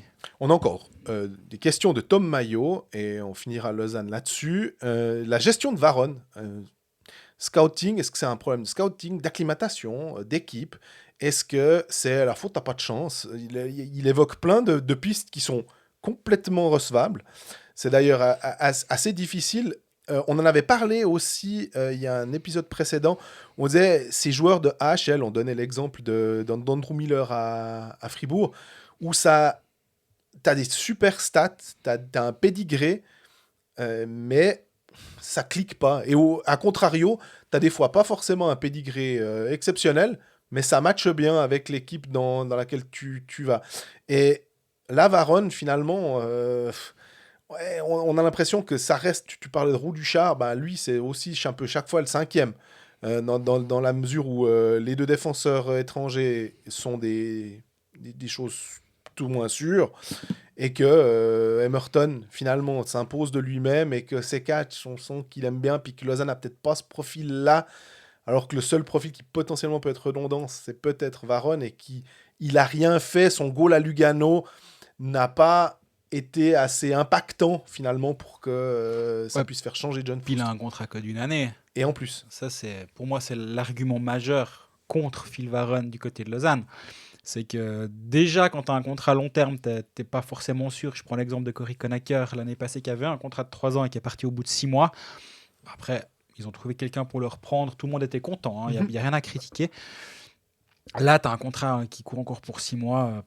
Lui, si Lausanne lui dit on va faire sans toi, tu n'as qu'un intérêt, c'est de jouer ailleurs et de te montrer. Donc, admettons qu'il lui reste 250 000 francs à gagner sur son contrat, c'est un chiffre complètement au hasard, mais que Lausanne dit écoute, on déchire ton contrat et que tu vas ailleurs où tu fais 150 000, ben, au moins tu paries sur toi-même. Et puis, à la Joris d'ailleurs. Mais exactement, et au moins tu montres que tu es un vrai joueur, puis l'année prochaine tu signeras un contrat. Parce que là, si tu finis la saison en tribune chez nous, l'année prochaine, c'est quand même pas idéal pour ton parcours, non? Tu devrais pas partir. Donc, c'est plus facile. Jiří Sekac, il a 3 ans de contrat, il lui reste 2 ans et demi. En plus, il peut parler en tchèque avec Peter Svoboda. Je pense honnêtement que c'est quelque chose qui doit aider. Complètement. Mais les deux sont des joueurs choisis par Peter Svoboda. Si ça avait été un Emerton, par exemple, je me serais dit, wow, c'est encore plus compliqué parce qu'Emerton, il était là de l'avant. Et on sait que la tabula rasa de Peter Svoboda, elle est impressionnante. Maintenant, il l'a re-signé. Donc, ça devient de facto, ça devient son joueur, finalement, vu que c'est lui qui lui a donné un contrat. Mais Varone, il lui reste 6 mois. Ouais, c'était un des meilleurs joueurs de AHL sur une saison. Il avait déjà de l'expérience en Europe en venant du Kazakhstan, là, en KHL. Ça n'a pas cliqué. En tout cas, à Lausanne, peut-être dans le style de jeu, peut-être avec le coach, ça ne fonctionne pas. Mais si Lausanne est sur le marché pour engager 1 ou 2 nouveaux étrangers, effectivement, il va forcément tôt ou tard en faire les frais. Et je pense que tôt ou tard, quelqu'un va prendre une chance sur lui, sachant que, de ce que je sais, Conacher, Berne a fait un bon coup, dans le sens où ils ont eu un excellent joueur à un prix moindre parce que Lausanne en a payé une partie du salaire. Peut-être qu'il y a moyen de faire le même coup avec Varone et de se dire bon, bah toi, tu économises quand même une partie, vu que tu n'en veux plus de toute façon, bah voilà, nous, on prend une partie, puis tout le monde est content. C'est vrai que c'est une option qui pourrait arriver assez rapidement. D'ailleurs, tu parlais de Berne, Conacher, ça me fait penser qu'on a vu que Christian Thomas avait signé à Berne comme nouvel étranger. J'étais assez surpris de voir qu'ils étaient sur le marché là, en part ça. Mais ça, c'est plus une question d'actu plus que de réflexion sur la construction de l'effectif bernois. Et on a encore une question qu'on va mettre dans Lausanne, c'est parce que c'est Tom Maillot qui posait cette question avant de poser la question sur Phil Varone, de Sven Berchi. Retour Encore en Suisse, point d'interrogation. Ouais, maintenant, alors, tu rigoles en disant encore, parce que tu sais que forcément...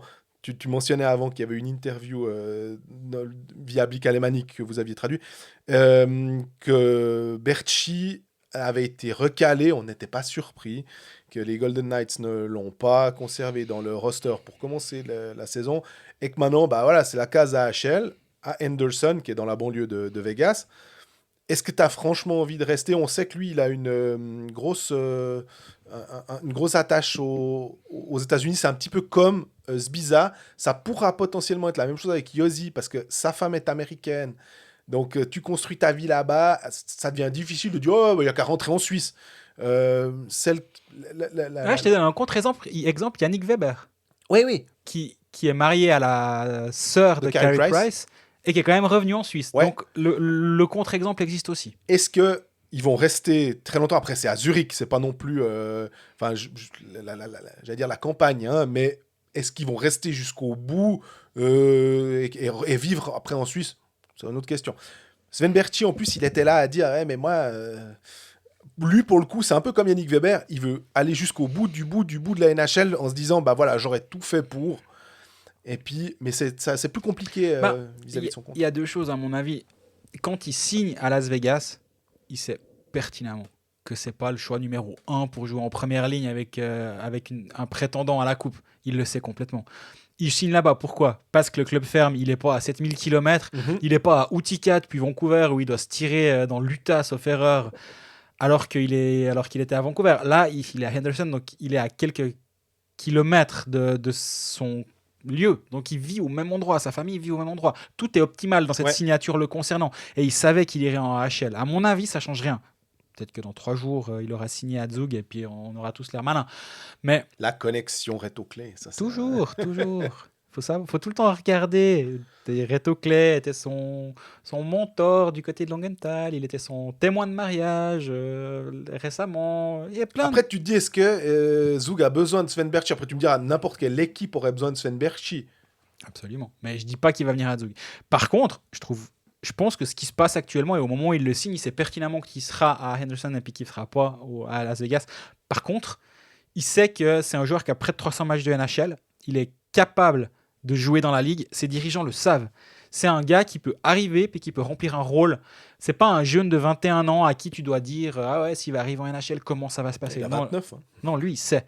Et dans ma newsletter qui paraît jeudi matin à 7h, j'ai une interview avec Sven Berchi après son recalage où justement il explique qu'il a failli signer en Suisse cet été. Enfin, il n'a pas failli, mais qu'il a longuement réfléchi à revenir en Suisse cet été. Donc, c'est quelque chose qui est dans un coin de sa tête. Et donc, je pense que chaque année, on aura la rumeur Sven Berchi jusqu'au moment où ça va être le cas et qu'il va vraiment revenir en Suisse.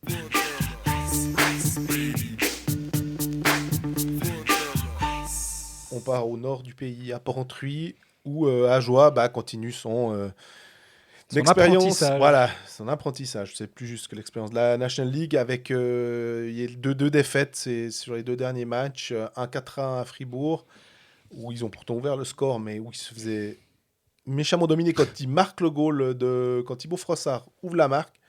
Je me disais, bah ouais, la Fribourg, ils sont vraiment pas bien payés et Ajoie très très bien payé. La polcante fribourgeoise pour pu appeler pour un braquage. Et puis, mais finalement, il y a quand même eu 4-1 pour Fribourg.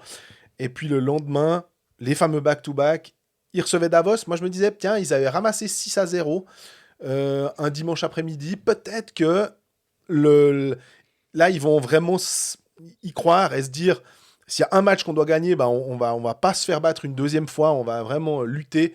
Ça n'a pas suffi. En plus, ils ont ramassé des goals rapidement. Et finalement, ils perdent 4-2. On attendait peut-être pas mal de... On s'attendait à voir ce que Hazen et DeVos allaient faire. Alors Hazen, on a un peu vu, malheureusement il est blessé et puis il était out 4 mois.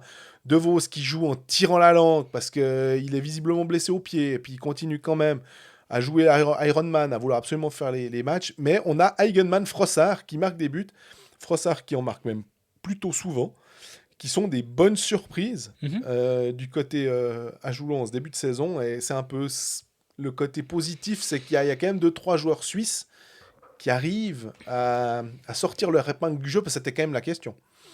Exactement, parce que surtout il n'y a plus d'étrangers presque. Donc il y a le Duc derrière et un demi de Vos devant, effectivement, c'est compliqué.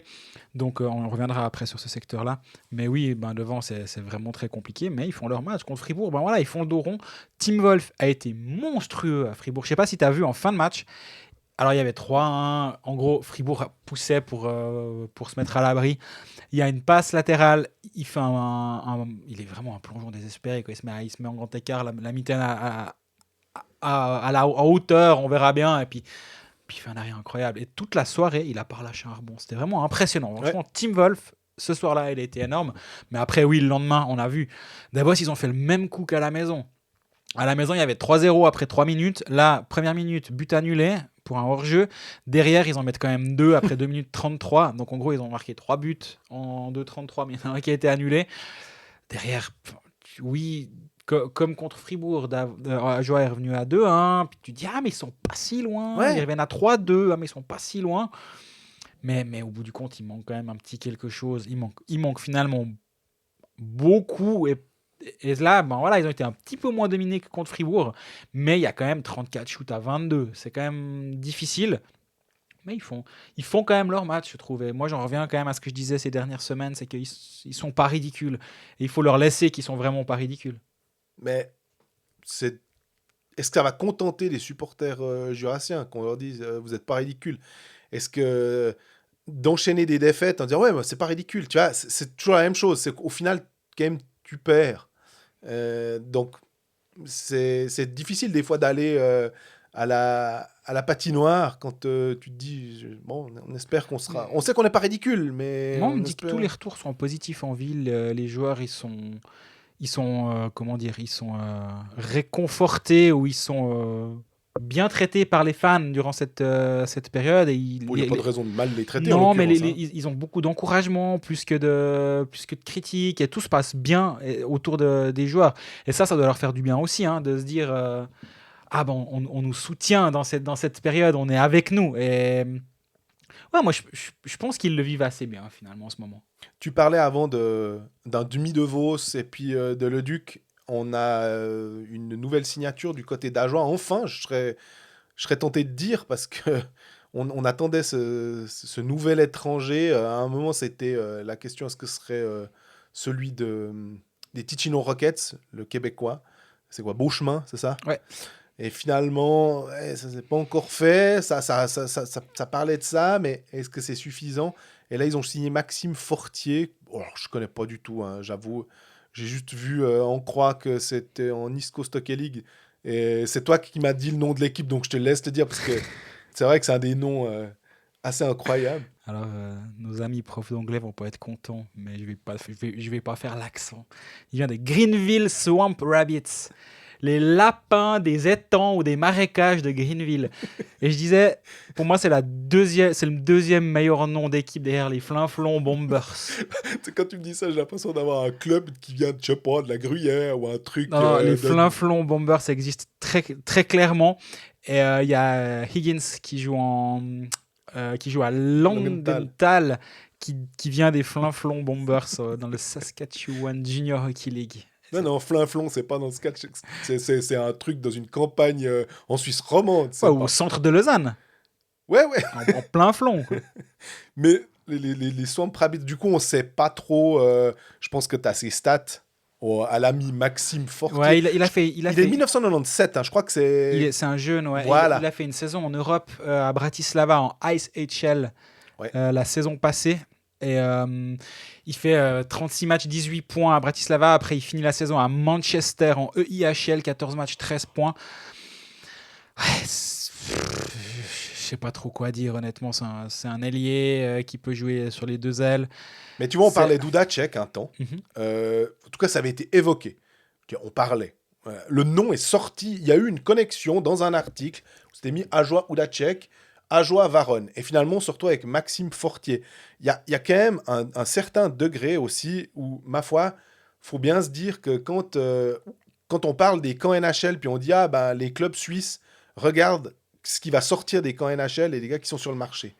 Ouais, mais ça marche pour les clubs qui ont de l'argent. On est désolé. C'est qu'à un moment, Ajoie peut pas se dire tiens, un camp NHL, machin, il est loin. C'est un type qui a 300 matchs de NHL, il va pouvoir venir chez nous. On se retrouve avec Maxime Fortier. Et c'est pas dépréciatif envers Maxime Fortier, c'est juste une réalité de se dire qui est-ce que tu peux avoir, même en étant un peu plus tard sur le marché. On est au mois d'octobre, on peut signer un gars, là il est signé jusqu'à fin décembre avec option pour la fin de saison. Tu n'as pas des fonds illimités. C'est juste. Et le seul fun fact qu'on peut dire sur Maxime Fortier, c'est le frère de Gabriel Fortier, choix de deuxième ronde de Tampa Bay en 2018, qui joue au Crunch de Syracuse, qui a 21 ans actuellement, et donc qui a l'air d'être un vrai joueur de hockey. Il a fait toute sa carrière en QMJHL, drafté assez haut, mais voilà, donc c'est son frère. Voilà, c'est tout. On peut pas dire grand-chose sur Maxime Fortier. Mais ce qui est sûr, c'est qu'en général, quand Gary Sheehan trouve quelque chose, et sans doute que là, il a peut-être de nouveau activé ses contacts, ça nous fait sourire parce que c'est de nouveau un Québécois, de se dire que en général, il a rarement eu il a la main chaude quand il choisit quelqu'un. Donc, mais on disait ça aussi quand c'était en Swiss League. Là maintenant, on est dans la catégorie au-dessus et on voit que quand même Peter Svoboda prend Phil Varon et que ça marche pas, et d'autres exemples existent, hein, ça c'est juste que c'est le plus récent puis qu'on vient de parler de ça.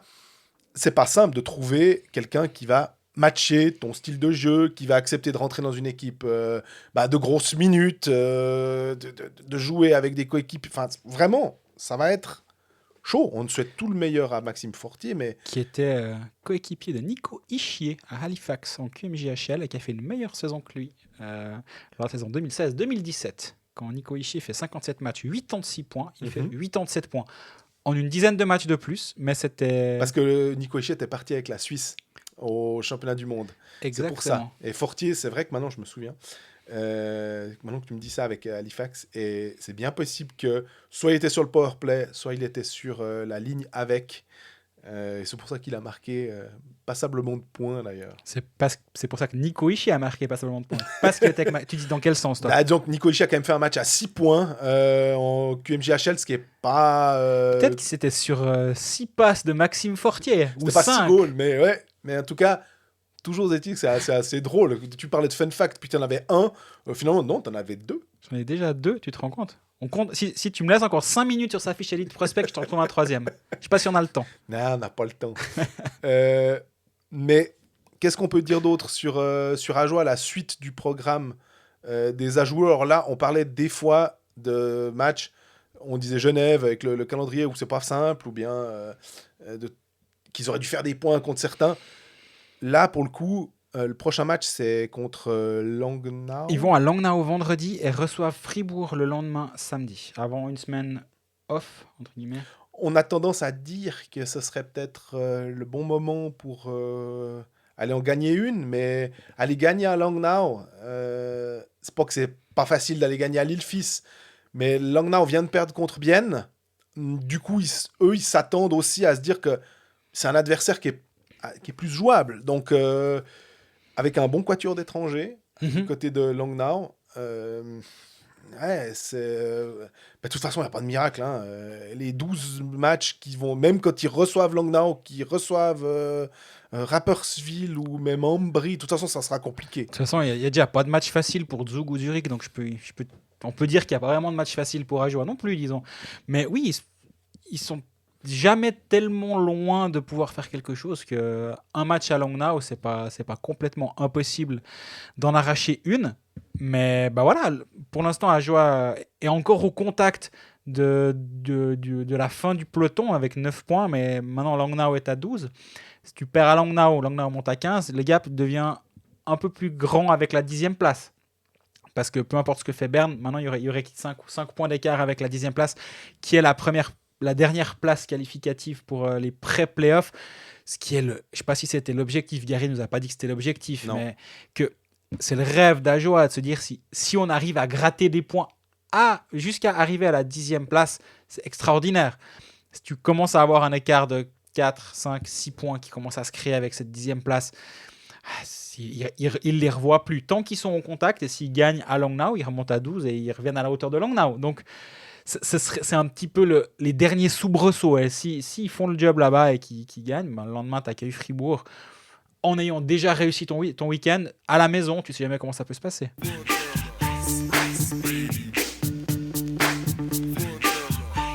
On termine avec Fribourg qui Les gamins fribourgeois, le livret de 3, à mon avis, ils sont bons. Hein.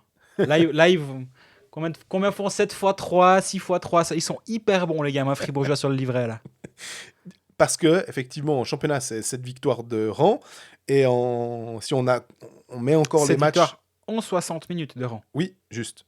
Et en plus, 9 si on compte les victoires en Champions. Moi, je suis assez épaté par l'état d'esprit qui se dégage de cette équipe fribourgeoise parce que justement, autant les matchs en plus, les matchs de Champions League, ils n'étaient pas nécessaires. C'était vraiment du bonus dans le sens où, de toute façon, Fribourg était qualifié pour les huitièmes de finale. C'était juste savoir si tu étais premier ou deuxième de ton groupe. Et tu vas gagner à Alexandre. Et là, Alexandre vient et tu gagnes. Tu fais jouer des jeunes. Tu gagnes quand même. Tu prends pas de but. À un moment, il y a un état d'esprit. Et on a posé la question à Christian Dubé après le match contre Lausanne, à savoir comment on arrivait. Quelle corde, quelle manette tu peux actionner quand tout va bien. Puis, ouais, parce que les manettes que tu actionnes de temps en temps pour les motiver, ça va. Mais au bout d'un moment, faut trouver. Est-ce que finalement, il n'y a pas besoin, et c'est les joueurs qui eux-mêmes se disent on est en train de gagner, on essaie toujours d'en gagner une de plus, puis on verra jusqu'où ça ça va. On sait que ce qui marche bien, on bosse bien. Parce que j'ai l'impression que cette troisième ligne, on la mentionne souvent avec Jörg Walser et Marchand, qui marche du feu de Dieu, qui est potentiellement en ce moment la ligne la plus impactante, la troisième ligne la plus impactante de Suisse. Quand est-ce que ça va cesser finalement? Cette question, finalement, le plus tard possible, répondront les Fribourgeois en disant on continue, on bosse. Il y a bien un moment où on sera crevé, puis ça passera pas. Le puck tournera peut-être pas en notre faveur.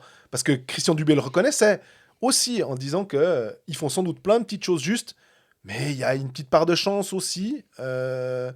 Contre Lausanne, je dirais pas que c'est de la chance. Ils ont vraiment bien mené leur barque. Ils ont profité des powerplays aussi. Profiter de l'erreur d'Aurélien Marty. Brodin négocie très bien ça. Tu peux aussi avoir un cadeau de l'adversaire et pas réussir à tuer ce puck-là en le mettant au fond. C'est vrai Ils qu'on ont n'a pas réussi à parlé de ça dans la partie lausannoise. Non, bon, mais ça date un peu. Voilà. Vrai, je crois que... Mais oui, le tableau il est idyllique du côté de Fribourg actuellement. Ils gagnent leur match, ils sont presque leaders au point par match. Ils sont devant Bienne, mais ils sont deuxième actuellement à la faveur de la victoire biennoise à Langnau, on l'a dit tout à l'heure. Tout va globalement bien, mais bon, on est obligé d'être un peu négatif des fois quand même, sinon c'est trop facile. Yannick Eren. Oui, bien sûr. Il fait du cardio lui aussi. 12 matchs, 0 but, 0 assist. Rien en 12 matchs. En Ligue des Champions, il n'est pas décisif. Il ne sert pas à grand-chose. On arrête avec Yannick Eren gentiment ou bien on continue? Alors, tu connais mon affection pour les jeunes joueurs aussi en les faisant jouer. J'allais y venir. Est-ce qu'il ne serait pas temps de dire... Mais c'est compliqué, de dire à un Gaëtan Jobin, par exemple, écoute, prends le rôle. Si de toute façon, j'ai un bois mort sur le... C'est malheureux pour lui, parce que je suis sûr qu'il le vit mal, Yannick Eren, de pas performer, de ne pas être à la hauteur. C'est aussi une pression qui est induite. Alors oui, il a signé un beau contrat à Fribourg de 3 ans. C'est ça qui induit la pression. Mais bien sûr, et forcément, c'est pas juste le salaire à la fin du mois. Et alors, Dieu sait, si jamais je le soupçonnerais de se dire « Oh, j'ai signé mon contrat, c'est bon maintenant, non. J'en fous plus une », vraiment, vraiment pas. Mais il y a une pression qui doit commencer aussi à lui faire un peu mal à terme. Et là encore, Gaëtan Jobin, il fait un joli match en Ligue des Champions contre l'Excellence mardi soir. Et moi, je me demande jusqu'à quand Christian Dubé va laisser Yannick Eren sur la glace. Alors mardi, c'était logique, il a fait jouer beaucoup de jeunes. Et tu peux relancer justement des joueurs qui sont peut-être dans un exactement. Mais là, il a joué quart d'heure, impact nul. Ouais, puis c'est au-delà du fait que si tu te dis 0 but, mais 5 tirs au but, provoquer quelque chose, défensivement solide, puis on a l'impression que non, il n'y a rien qui tourne correctement. Tu parlais de cardio, c'est vraiment pour dire il est monté sur la glace. Voilà. C'est vraiment ça. Et ouais, je me demande... Mais quand ton seul problème, c'est ça, tu te dis que ça va quand même relativement bien. Complètement d'accord. Là, on cherche vraiment la petite bête, parce qu'on disait, il y a une super troisième ligne. Les deux premières lignes qui vont bien, chacune à un moment. On a Desharnais, l'autre fois Di Domenico contre Lausanne qui marque. Donc, Di Domenico, il marque pas 50 buts en 50 matchs, mais tout d'un coup, c'est lui. Un coup, c'est Motet. Un coup, c'est Desharnais. Un coup, c'est Sprunger. Donc, ça, c'était vraiment bien. Et plus la troisième ligne qui est assez constante. C'était ça la bonne surprise. C'était la question avant la saison. C'est qui va marquer des buts dans cette équipe de Fribourg? Je me rappelle, on l'avait thématisé en disant on a beaucoup de joueurs qui sont en 10 et 20 points, plus que d'autres équipes. Mais il y avait eu Motet l'année passée. Est-ce qu'il est capable de rééditer ça? On ne sait pas. Une saison à presque 50 points. Et qui va faire ce job-là? Et en fait, avec Marchand, Walser, Jörg, sur ce début de saison, sur ces 12-13 premiers matchs, c'est vraiment la réponse. Et si tu réfléchis individuellement, Mauro Jörg, c'est pas un manche à balai, il a quand même des saisons. Il a une saison à Lugano, il a près de 30 points, il avait été drafté par New Jersey à une époque. Ouais. Samuel Walser, c'est un ancien international, il a fait un championnat du monde, là aussi, c'est pas un manche. Et Nathan Marchand, c'est un ancien international M20, il a fait un championnat du monde M20. C'est aussi un joueur qui a des mains. On voulait voir cette saison d'ailleurs de Marchand, ou est-ce que ce sera celle-là? Pour l'instant, ça semble être le cas, mais en anglais, c'est la breakout season, de vraiment où tu exploses. Ouais. Et là, on a l'impression que c'est cool, c'est un problème de riche qu'a Christian Dubé. Il y a quand même une question que j'ai envie de te poser par rapport à Samuel Walser. J'ai cru comprendre que au niveau du contrat, ce qu'on lui proposait actuellement, puisqu'il est en fin de contrat cette année, la proposition, elle était peut-être pas aussi lucrative que ce qu'on pourrait attendre. Du coup, est-ce que Samuel Walser va bénéficier, enfin, comme priorité, va mettre sur Fribourg en disant ouais, mais j'aime bien, il y a une bonne ambiance, j'ai un bon rôle, je suis content ici, ma vie elle est là, c'est cool. Ou est-ce qu'il va se dire bon, bah écoute, je suis désolé, mais bien sûr, mais là, l'autre club me propose 100 000, je sais que Fribourg peut pas s'aligner. Désolé, j'ai aussi envie de voir dans un club ambitieux, bien évidemment. Hein, je pense pas force parce que je me dis qu'un Valzer peut être intéressant. Je pense pas à Ajoie, Langnau ou des clubs qui sont plus bas que Fribourg sur le papier aussi, mais plus peut-être ça va tirer l'œil d'un club qui se dit comme centre de troisième ligne, je le verrais bien. Oui, ouais, je peux effectivement me l'imaginer. J'arrive pas à penser que Valzer va signer à Fribourg-Gotteron. Parce que c'est la conjonction de deux choses. D'un côté, Fribourg a fait un effort sur Christophe Berchi, et je pense que l'effort est complètement logique. Et dans le même temps, Valzer fait une saison excellente. Donc, un, il attirera l'attention. Deux, Fribourg doit faire des économies. Donc, ils vont lui faire peut-être une offre au rabais. C'est d'ailleurs la liberté qu'il a écrit, sauf erreur. Là où d'autres vont au moins lui offrir ce qu'il touche actuellement, voire plus. Donc, tu peux pas faire jouer la corde sensible de Samuel Valzer en disant mais quand même, t'es un joueur du coin. Non, vraiment pas. C'est un Soleroy qui vient de Davos. Donc, il n'y a pas vraiment cette attache-là. Il a signé 3 ans à Gotteron, il a fait le job pendant les 3 saisons, mais est-ce que lui aussi, il se dit, Zug me veut comme centre de 3 ou 4, Zurich me veut. À la place de Reto Shepice, exactement. Si Zurich vient et dit, mais toi, t'es notre centre de 4, ça devient compliqué. Ou Lugano, qui a pas une profondeur énorme au centre, pourrait se dire, Samuel Valzer pourrait vraiment faire le job chez nous. Et je sais pas, je disais avant que Bienne était capable de toujours aller gratter un sponsor à côté pour hors budget signer quelqu'un. C'est pas quelque chose qui se passe régulièrement du côté de Fribourg. S'ils ne trouvent pas de moyen d'upgrader l'offre, d'augmenter l'offre faite à Samuel Valzer, ça va vraiment être difficile de le conserver. Le prochain match, en plus, il va être assez important. On y sera vendredi à Fribourg contre Genève, en l'occurrence. Je pense que ce match, il revêt plus d'importance pour Genève que pour Fribourg, vu la configuration actuelle. Mais ça pourrait être intéressant pour Fribourg d'enchaîner une 8e victoire. J'aimerais bien savoir. On sait que c'est 9 victoires en début de championnat. Maintenant, sur l'entier d'un championnat, je pense qu'avec les victoires à 3 points, on doit quand même pas être loin d'une série de victoires de 9. Mais ce serait intéressant de savoir si ça forme un record. En tout cas, pour Fribourg, après 60 minutes, c'était le record, là, les 7 victoires. Mais après, ça me fait mettre beaucoup de conditions, disons. Le record, c'est en saison 1988-1989. C'est Lugano qui en avait gagné 15 ou 16 de suite, sauf erreur. D'accord. Mais c'était alors sur un championnat avec victoire à 2 poins, avec moins de matchs. Ils avaient gagné dans les 60, j'imagine. J'ai pas regardé la filée de matchs, disons. Il Grande Lugano, du coup, pour... C'est cette époque-là. Zurich avait gagné 11 de suite, sauf erreur, il n'y a pas si longtemps, en 2015. En fait, je pensais pas qu'on partirait là-dessus aujourd'hui, mais j'ai tout regardé pour préparer à l'avenir. Et je crois que Zurich récemment a fait 11. Ça m'étonne pas que... Et Fribourg avait fait 9.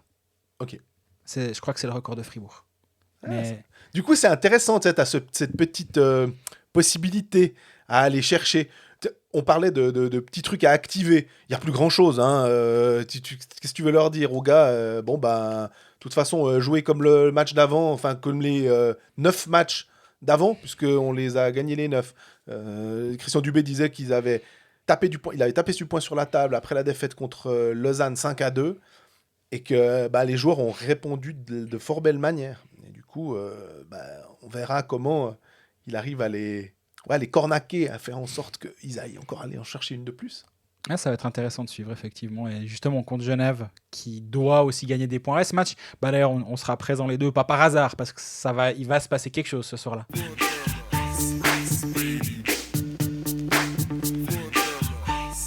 Mais voilà, on est arrivé au terme de cet épisode 8 qui a commencé par un négatif sur les vaccins et qui se termine en positif par Fribourg qui va bien. D'ici la semaine prochaine, pas saison prochaine, semaine prochaine, n'hésitez pas à nous poser, c'est terrible cette fin d'épisode, à nous poser toutes vos questions. On est très content d'y répondre. Il y en a eu quelques-unes cette semaine, des très intéressantes. Donc merci de partager vos réflexions, vos remarques avec nous. On est toujours très content d'interagir. N'hésitez pas à vous abonner sur nos différents canaux, Spotify, qui est l'endroit où moi je vais écouter mes podcasts. Et je pense que c'est l'endroit le mieux pour écouter ces podcasts. SoundCloud, YouTube, Apple Podcast, etc. On est présent un peu partout et on est présent sur Instagram, sur Facebook, sur Twitter, sur TikTok. Jean-Fred fait des danses. Non, c'est pas vrai, on n'y est pas encore. Mais on est présent un peu partout quand même. D'ici la semaine prochaine, profitez bien des matchs du week-end et portez-vous bien. À bientôt.